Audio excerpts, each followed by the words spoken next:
دیکھیں اللہ شعر کیا تھا؟ 3 تربینی اور 2 آنکھیں نزلے سے پریشان ہوں، 3 تربینی اور 2 آنکھیں میری، اب الہ آباد بھی پنجاب ہے۔ الہ آباد کی ایک شناخت ہے، کس کی؟ کاہے کی؟ سنگم کی وجہ سے پہچانا جاتا ہے، جو آج بھی ہے موجود، ٹھیک ہے۔ 3 ندیوں کا سنگم ہے، میں نے نام لیا تھا، جس وجہ سے اس کا ایک نام تربینی بھی ہے، گنگا جمنا اور سرسوتی 3 ندیاں۔ تو الہ آباد میں ناسک موجود ہیں، غم ان کو اتنا زیادہ ہے کہ ان کی دونوں آنکھوں سے آنسو زار قطار رواں ہیں، اور اس قدر بہ رہے ہیں کہ جیسے دریا کا پانی، یعنی 3 تو وہاں پر دریا موجود ہیں، گنگا جمنا اور سرسوتی، اور 2 دریا ناسک کے الہ آباد پہنچنے کی وجہ سے مزید آ گئے، وہ ہیں ان کی دونوں آنکھیں۔ تو اب 5 دریا رواں ہو گئے نا۔ پنجاب کو پنجاب کیوں کہتے ہیں پورے صوبے کو؟ یہ نام بھی مسلمانوں کی آمد کے بعد پڑا ہے، ایک مرکب ہے، فارسی کا لفظ ہے یہ۔ پنج فارسی میں کہتے ہیں 5 کو، آپ کہتے ہیں پانی کو۔ ایسی جگہ جہاں پر 5 ندیاں بہتی ہوں، اب ان کے نام بھی میں بتا دیتا ہوں تاکہ پوری وضاحت ہو جائے۔ جھیلم، ستلج، راوی، ویاس، چناب، 5 ندیاں ہو گئیں، 5 ہوئی۔ ان 5 ندیوں کی وجہ سے وہ علاقہ پنجاب کہلاتا ہے، جبکہ الہ آباد میں 3 ندیاں ہیں۔ اب پھر سے شعر پڑھتا ہوں، دونوں میں سے بڑے آسانی سے آپ کو سمجھ میں آ جائے گا، شعر کا حسن بھی، شعر کا مزہ خالی لیجئے، میں بات کوئی بہت گہری نہیں کہی گئی ہے، اور یہی میں بتانا بھی چاہ رہا ہوں۔ 3 تربینی اور 2 آنکھیں میری، اب الہ آباد بھی پنجاب ہے۔ ابھی تک الہ آباد میں 3 ندیاں تھیں، مگر کیونکہ ناسک پہنچ گئے ہیں تو اب الہ آباد پنجاب ہو گیا ہے۔ صرف اس میں جو مفہوم یا شعر میں جو معنی بیان کیا گیا ہے وہ اتنا ہی کہ غم کی کیفیت کو، داخلی جو غم ہے ناسک کا، اس غم کی کیفیت کو بیان کیا، مگر شعر کہا گیا ہے خوبصورتی سے۔ اب اس میں خوبصورتی کے ساتھ ساتھ ایک چیز اور ہے، وہ ہے مشکل پسندی۔ شعر آسان نہ ہو، دیکھیے اسی لیے میں پوچھ رہا تھا کہ اس کا مفہوم عام لوگوں کے سمجھ میں آیا کہ نہیں۔ ایسا نہ ہو کہ ایک ہی بار میں قاری پڑھے اور ایک عام قاری بھی، اور فوراً اس کی تہ تک پہنچ جائے، پھر آپ کی استادی پہ حرف آ جائے گا نا۔ آپ کو یہ بھی دکھانا ہے کہ آپ بڑے زبانداں ہیں، آپ کو شعر خوانی کا اور شعر کہنے کا ہنر آتا ہے، اپنی سخنوری کی استعداد بھی دکھانا ہے۔ تو اس میں تشبیہات مشکل لانا، نادر جن کا استعمال کم ہوتا ہو، ٹھیک ہے۔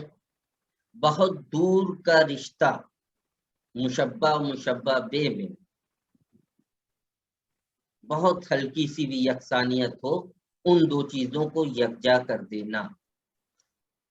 مشکل ردیف میں کلام کہنا، سخت زمینوں میں کلام کہنا، یہ ساری چیزیں شعر کو مشکل بناتی ہیں، مگر مشکل چیز کہنا کام بھی بہرحال ہنر کا ہوتا ہے۔ تو اب دیکھیں گے کہ شعر میں یہی کیا گیا ہے کہ ایک بہت ہلکی سی بات ہے، اور اس طرح کے مفہوم کو، خیال کو اردو کے تقریباً تمام تر شعراء نے پیش کیا ہے۔ خوبصورتی یہ کیا کہ الہ آباد کو پنجاب بنایا، 5 ندیوں کا ذکر آیا ہے نا۔ اس کو کہتے ہیں جو عام زبان میں دور کی کوڑی لا، محنت سے شعر کہنا۔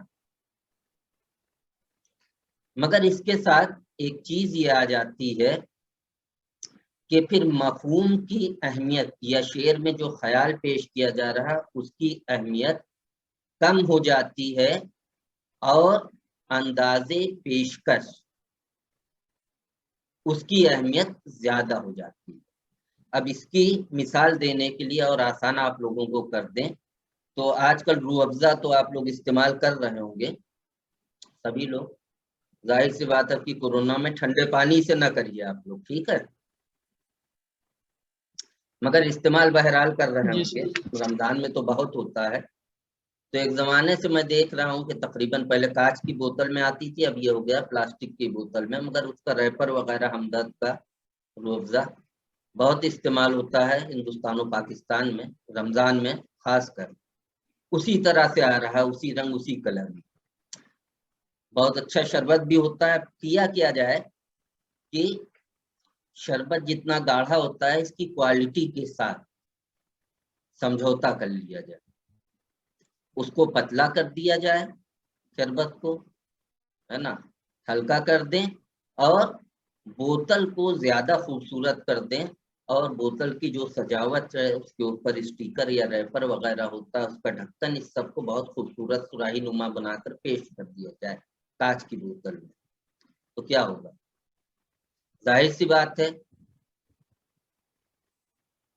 پہلی نظر میں جو بھی دیکھے گا اسے اچھا لگے گا کہ کچھ بہتر چیز آئی ہے نا۔ ایک تو نئی چیز ہونا اپنے آپ میں ندرت، نیا پن انسان کی فطرت ہے، اس کی آنکھوں کو بھی اچھا لگتا ہے، اس کو ذہن و دل کو بھی بھاتا ہے۔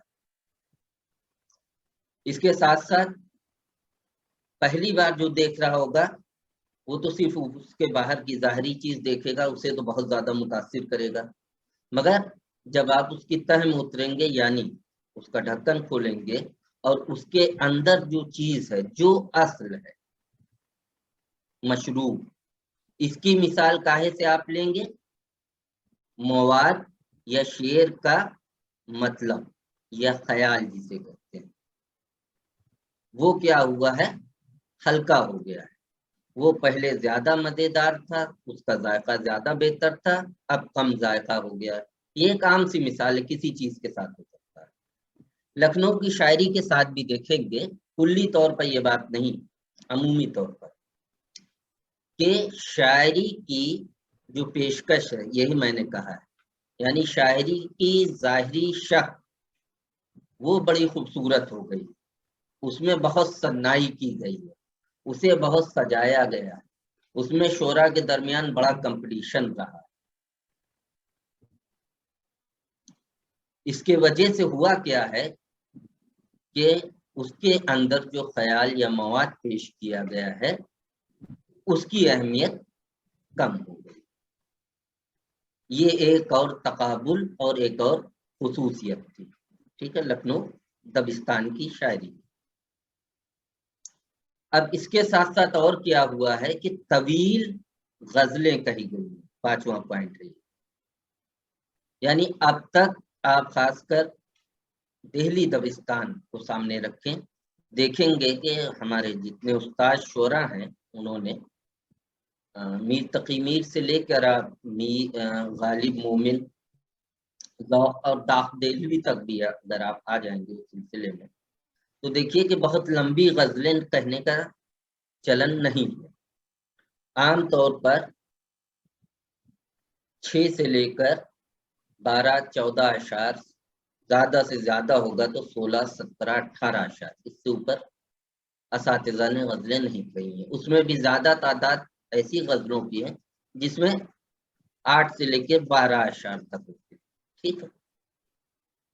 لکھنؤ میں ایک نہیں، انشا نے بھی، جرت نے بھی، رند نے بھی، یہاں تک کی بات کہیں صفی لکھنوی نے بھی طویل نظمیں بھی کہیں۔ کیا مطلب ہے کہ اس میں اشعار کی تعداد 15 سے لے کر 45 اشعار تک غزلوں میں کہے گئے، اور 20 سے 25 اشعار ایسی غزلیں جن میں 20 یا 20 سے زائد اشعار ہوں، ان کی تعداد تو بہت ہے، کثرت سے ملتی ہے۔ اور صرف ان شعراء کی نہیں جن کی میں نے بات کری، جو لکھنؤ کے ایک طرح سے کہہ دیجئے سنجیدہ شعرا مانے جاتے ہیں. خواجہ حیدر علی آتش، رند بھی آ جائیں گے اس میں. رند سید محمد ان کا اصلی نام ہے، اور رند تخلص کرتے ہیں. ناسخ، ان شعرا نے بھی دیا شنکر نسیم، انہوں نے بھی طویل غزلیں کہی. وجہ کیا ہے؟ شعرا کے درمیان کمپٹیشن، اور کمپٹیشن کس بات پر ہو رہا ہے کہ کون بڑا شاعر ہے، کس میں شعر گوئی کی صلاحیت زیادہ ہے، کون کتنا زودگو ہے، کون جتنا زیادہ تیزی سے کلام کہہ سکتا ہے. دیکھیے دو لفظ ہیں، ان کے معنی بھی سمجھ لیجئے. زودگو ایک چیز ہوتی ہے، یہ سخنوری میں دونوں استعمال ہوتے ہیں، شاعری میں. ایک چیز ہے زودگوئی، اور جو زودگوئی کر رہا ہو، زودگوئی فعل ہے، اس کا فاعل کیا ہوگا؟ زودگو. اسی طرح سے ایک چیز ہوتی بسیار گو، اور اس کا فاعل بسیار گو. تو وہ زود کا مطلب ہوتا ہے تیزی سے، جو کلام بہت تیز کہتا ہو، بہت سے اشعار کہہ دیتا ہو. بہت لوگوں کے اندر یہ صلاحیت ہوتی ہے نا، ایک مصرع دیجئے تھوڑی دیر میں کہہ کے آپ کو دے دیں گے پوری غزل. آپ سے مصرع ہو، مصرع ثانی لا نہ لگ رہا ہو، وہ تھوڑی دیر کی مشق کے بعد لگا دے گا. بہت تیزی سے، بہت آسانی سے شعر کہہ دیتے ہیں، تو یہ زود گو کہلاتے ہیں. اور جو بہت زیادہ کلام کرے، شعر کہنے کی صلاحیت بہت ہو، وہ بسیار گو کہلائے گا. تو اس کا باقاعدہ کمپٹیشن ہوتا تھا کہ کون زیادہ بڑا زود گو ہے، کون بڑا بسیار گو ہے. بسیار گوئی کا ہی یہ کمپٹیشن ہے کہ قافیہ پیمائی کو فروغ ملا. پوائنٹ یہ ہے، اس کو نوٹ کریے، جو آپ نوٹ کریں گے اور اس کو ہیڈنگ بنائیں گے، اس کے تحت خصوصیت لکھیں گے آپ. لکھنؤ کی شاعری کی عمومی طور پر اور غزلوں کی خصوصی طور پر کس چیز کو فروغ مل رہا ہے؟ قافیہ پیمائی. اب جب آپ زودگوئی کا کمپٹیشن ہو جائے گا کہ دیکھیے یہ مشکل ردیف ہے، یہ مشکل قافیہ ہے، اس مشکل قافیے میں کتنے اشعار کہہ سکتے ہیں. تو بھائی شاعر کے لیے ایک مشکل کام ہے نا، کہ بہت اسے غور و فکر کرنا پڑے گا، سوچنا پڑے گا. ایسا آپ نے قافیہ لفظ دیا ہے جو بہت زیادہ، جس کے لیے الفاظ مروج نہیں ہے ہماری زبان میں، تو تگ و دو کرنی پڑے گی، ڈھونڈنا پڑے گا. پھر اگر مل بھی گئے الفاظ تو ان کو شعر کا حصہ بنا دینا، یہ ایک مشکل کام ہے. تو اس کے وجہ سے ہوتا کیا ہے کہ طوالت تو ہو جائے گی، مگر بہت سے اشعار ایسے ہو جائیں گے جب آپ ان کا مطالعہ کریں گے تو آپ کو لگے گا کہ یہ زبردستی بھرے گئے شعر. شعر کسی مقصد کے تحت نہیں کہا گیا ہے، بلکہ شعر برائے شعر قافیہ پیمائی کی غرض سے کہا گیا ہے کہ اس قافیے میں ہم اتنے اشعار کہہ سکتے ہیں. ایک شعر نے 20 اشعار کہے ہیں، دیکھیے ہم اس میں 30 اشعار کہہ کے دکھائیں گے اس قافیے. یہ باقاعدہ کتابوں میں ذکر آیا ہے اس کا. تو اس کے وجہ سے کیا ہوا کہ ہر چیز کے ساتھ یہ ہوتا ہے کہ جب کسی چیز کی کوانٹیٹی بہت بڑھ جاتی ہے تو کوالٹی جو ہے اس کی کم ہو جاتی ہے. یعنی مقدار بہت بڑھ جائے گی، معیار کم ہو جائے گا. ہوتا ہے کہ نہیں؟ شاعری کے ساتھ بھی یہ ہے، جی سر. اشعار کے ساتھ بھی ہوتا ہے. لکھنؤ میں شاعری کثرت سے ہو رہی تھی جس زمانے کا ذکر کر رہا ہوں. معیار کے ساتھ سمجھوتا ہوا ہے، اس میں کوئی شک نہیں. مگر اب یہاں پر اتنی باتوں کے ساتھ ایک بات بتانا آپ لوگوں کے لیے ضروری ہے، اور اس کو ہمیشہ ملحوظ خاطر رکھیں۔ جب بھی آپ تقابل کر رہے ہوں کنہی دبستانوں کے درمیان یا لکھنؤ اور دلی دبستان کے درمیان، جب آپ آگے اس کا مطالعہ کریں گے خود بھی یا اس پر کام کریں گے، تو ہمیشہ اس چیز کو ذہن میں رکھیے گا کہ دیکھیے ادب ادب ہوتا ہے، لٹریچر یہ سائنس نہیں ہے، یہ علم ریاضی نہیں ہے نا کہ 2+2=4 ہی ہوگا، ٹھیک ہے۔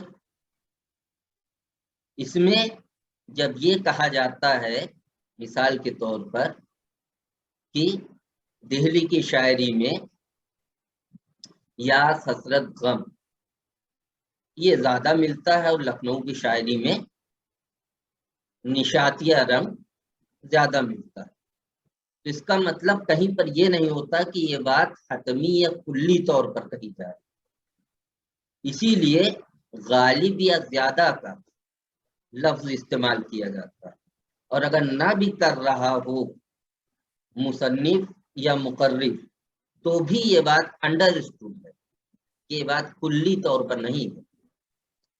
میں نے اس سے پہلے کلاس میں بھی کہا تھا کہ یہ غالب رجحانات ہیں جتنی باتیں میں کر رہا ہوں، کہ گہرا رنگ کیا ہے جو شناخت بن گیا ہے، دہلی دبستان کی بھی لکھنؤ دبستان کی بھی، مگر اس کا یہ مطلب قطعی نہیں ہے کہ دہلی میں نشاتیہ رنگ ملتا ہی نہیں ہے، یا لکھنؤ میں سنجیدہ اشعار یا ایسے اشعار جن کا تعلق غم سے ہو، ہجر سے ہو، ہے نا، دل کی قلبی واردات جنہیں کہتے ہیں ان سے ہو، ہیں وہاں پر بھی ایسے اشعار ہیں۔ اب مثال کے طور پر غالب کے عہد میں ہی آپ دیکھ لیجئے، ایک بڑا شاعر اور موجود ہے مومن خان مومن، مومن کی پوری غزلیں دیکھ ڈالی، کمال ہے مومن کا، اسی لیے شاعری کی تعریف ہے۔ موضوعات کی سطح پر بہت ہی دائرہ محدود ہے ان کی شاعری کا۔ غالب کو ایک طرف دونوں ایک زمانے کے، ہم تعریفی یہ کرتے ہیں کہ غالب نے اردو غزل کو فکر کی طاقت عطا کی، بعد میں لوگوں نے اس کا اتباع کیا اور اس نظریے کو فروغ دیا، اس طریقہ کار کو فروغ دیا۔ غالب نے موضوعات کی سطح پر بھی وسعت دی اردو غزل کو، مگر اس کے برعکس مومن، ان کے کیا کلام کا دائرہ بہت ہی محدود ہے۔ عشق میں بھی دیکھیے، عشق مزاجی ہے ان کے یہاں، تصوف کے اشعار بھی، جبکہ اس عہد میں غالب کے یہاں خود تصوف کے اشعار بہت، شیخ محمد ابراہیم ذوق کے یہاں ہے، غالب تو اپنے آپ کو وحدت الوجودی کہتے ہی تھے، خود کہتے تھے۔ غالب نے اپنا مسلک بیان کیا ہے، مسلک شیعی اور وحدت الوجودی، تصوف کا فلسفہ ہے وحدت الوجود، اس کو ماننے والا، اشعار بھی ان کے یہاں کثرت سے ہیں۔ مومن اسی زمانے میں شاعری کر رہے ہیں، مگر عشق مجازی ہے، اور مجازی میں بھی مومن کے یہاں وصال کے اشعار زیادہ ہیں، یہی کہنا چاہ رہا ہوں۔ مومن پیدا دلی میں ہوئے، انتقال دلی میں کر گئے، زندگی بھر دہلی میں رہے، دہلی دبستان کے ہی شاعر مانے جائیں گے نا بھائی نمائندہ، مگر ان کے یہاں یہ رنگ ہے۔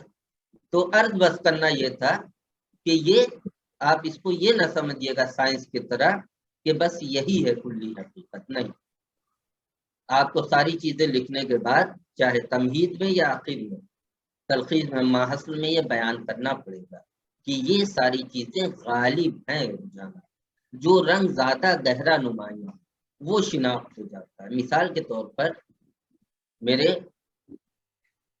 پسے پردہ، پسے پشت ایک پردہ ہے، ٹھیک ہے، آپ دیکھ رہے ہیں، نظر آ رہا ہوگا آپ لوگوں کو کیمرے میں، تو کیا ہے اس میں دو رنگ ہے، دیکھیے، ایک جسے گہرا کتھئی رنگ کہا جاتا ہے وہ ہے ایک سفید رنگ ہے، ایک اور ہلکا سا رنگ ہے جو دونوں کے بیچ کا رنگ ہے، سرمئی جسے کہتے ہیں۔ مگر اس میں سب سے زیادہ مقدار میں کون سا رنگ ہے؟ وہی گہرا کتھئی لال کے طرح کا رنگ۔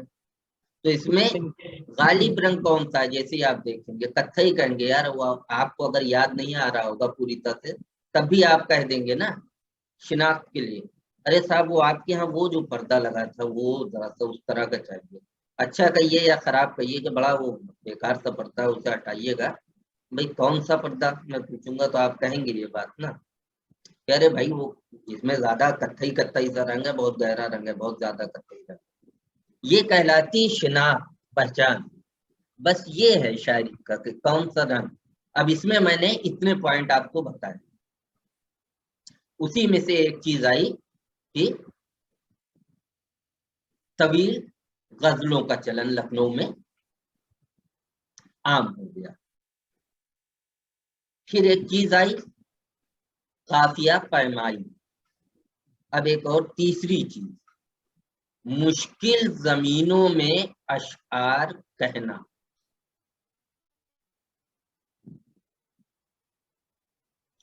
زمین کا مطلب سمجھتے ہیں؟ شعر میں زمین کس کو کہتے ہیں؟ یعنی شعر کے تعلق سے جب کہا جائے نا، یہ بولا جاتا ہے عام طور پر مشاعروں وغیرہ میں، آپ دیکھیں گے بھائی شاعری کون کرتا ہے تم میں سے؟